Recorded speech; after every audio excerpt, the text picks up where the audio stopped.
I have tried so many planners before, and I've helped a lot of women set up planners before. And so I know why planners don't work for us, and it really has nothing to do with the planner that you chose. Hi, I'm Mystie Winckler, and you found Simply Convivial. Convivial means enjoying life together, and that's the kind of hospitable atmosphere that we want to create in our homes. One way that we create a convivial atmosphere is by having a plan, having an idea of what we are even supposed to be doing. I'm sure you've tried a lot of things when it comes to planning, but if you feel like planning just isn't for you, let's look at these 3 different pieces you might be missing. Grab a basket of laundry to fold and let's dig in. So, is your planner not working because you are missing one of these 3 essential ingredients? Number 1, it's very possible that your planner is not working because it is missing reality.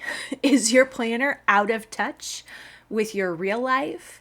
Are you filling your planner pages full of wishful thinking? Writing something down isn't enough to make it actually happen.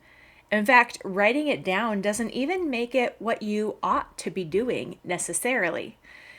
Sometimes we look at that planner page and we feel so hopeful.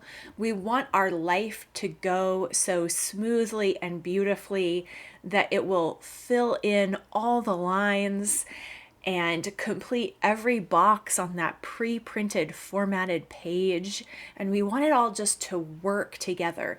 And so we fill in the blanks with ideas for a life that is not really our life. It's not our life, it's not really our priorities, and it's not really us. It's not our personality or our habits that we have. And so we think that writing it down will somehow magically get us closer to that imaginary ideal version of ourselves or version of our lives, and it doesn't. And so then we think that our planner is what's not working. But it's really the planning that we are doing. The planner itself is perfectly capable of holding a good plan that you make for your life. But it's not the planner page's job to draw that out of you. You have to know within yourself what your priorities are and what you should be working on, and then you need to write that down. No matter what format your planner page is, no matter what it tells you you should be doing, you may or may not use what it says based on what you have going on in your life and what you need to keep front of mind and what you need to be spending your time doing most of all right now. Unless you know that and are writing that down, your planner is just not going to work. The second thing that your planner could be missing if it's not working for you is appropriate time frames. That is, you have to be thinking in incremental sections of your life. You can't just have an annual plan and then be looking at that and expecting it to help you do what you need to do today. But you also can't just have a daily plan that starts from scratch every day.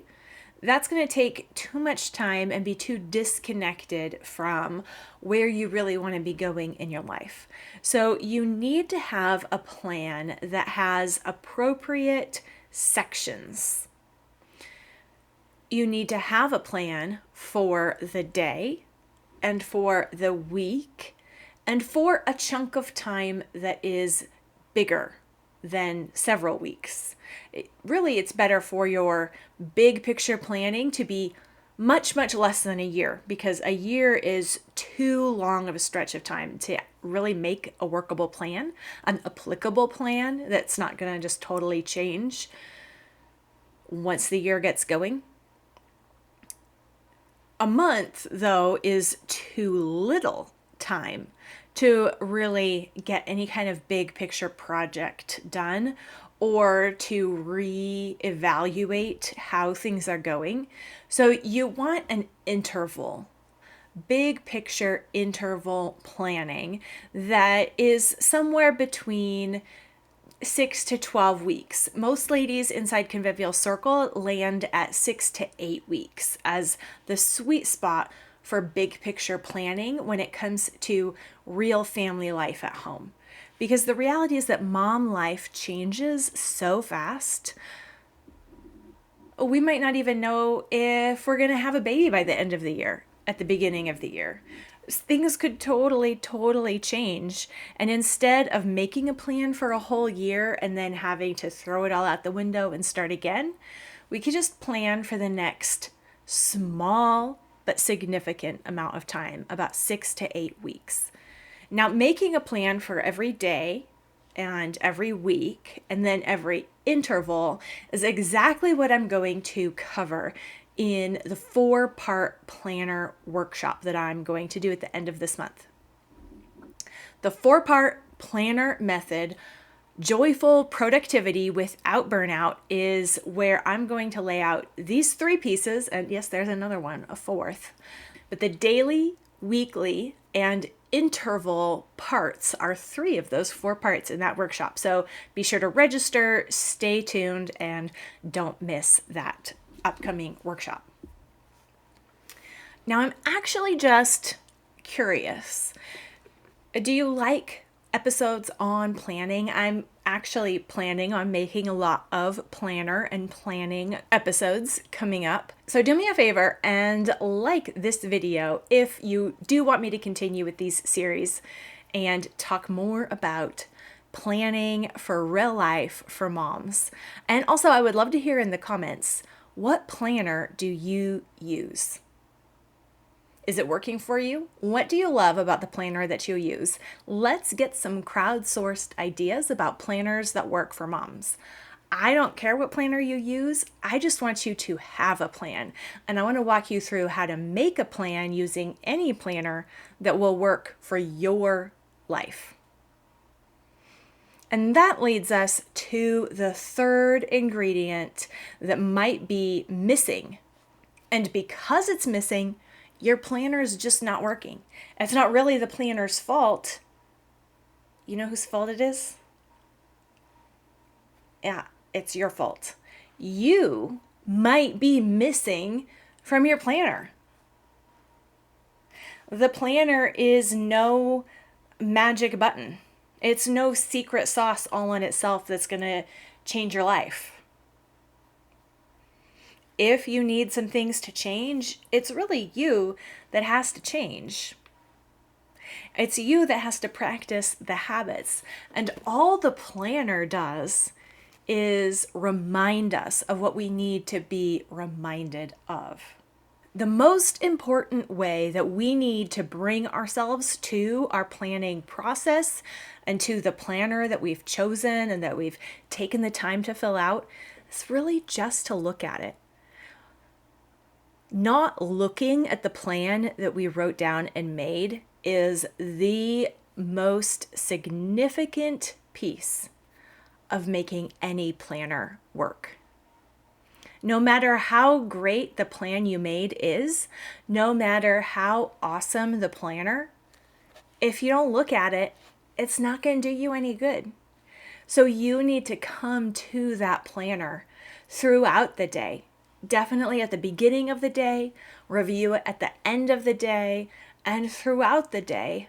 Your planner needs a visible home where it's super easy for you to just glance at it and see what you wrote down. Our planners should be our constant companions. And so if there's something about the planner that you've chosen that prevents you from looking at it, that makes it difficult to look at, that makes it hard to transport and take with you wherever you go, then that's when you should consider changing up your planner. But don't waste your time browsing Etsy for pages or Amazon for different planners. Don't go to the craft store and walk the aisles and buy all the stickers.